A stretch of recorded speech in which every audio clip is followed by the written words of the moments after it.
ګټور نصیحتونه.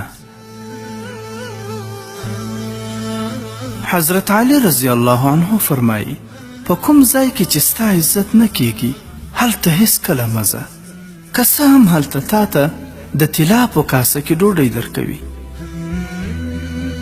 تمه مه کوئ، ځکه د تمه کوونکي پر اوږو د ذلت او مریتوب پړی پروت وي. هر څه زکات لري، د مازغو زکات دا دی چې د ناپوهانو په وینا غوږ ونه ګرول شي. یتیم هغه دی چې علم نه لري او غریب هغه دی چې عقل نه لري. حضرت امام حسین رضی الله عنه فرمایي کوم کار چې نشئ کولی مسؤلیت یې پر غاړه مه اخلئ. له ظالمانو سره اړیکې ساتل په خپله یو جرم دی. بې عقله شخص بې ادبه وي، بې همته شخص ناکامه وي او بې دینه شخص بې حیا وي.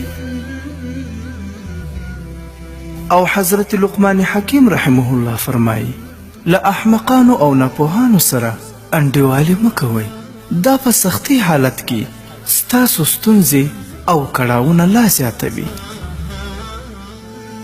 لکه باران چې وچې ځمکې لمدوي، دغه راز له عالمانو سره ناسته ولاړه د سړي زړه تازه او روښانه کوي. په علم سره زړه داسې ژوندی کیږي لکه وچه ځمکه په باران. په لمانځه کې د زړه او په مجلس کې د ژبې او په غصې کې د لاس او په دسترخوان باندې د ګېډې ساتنه کوئ. او مولانا جلال الدین سیوطي رحمه الله وایي چې خبرې انسان رسوا او ذلیله کوي.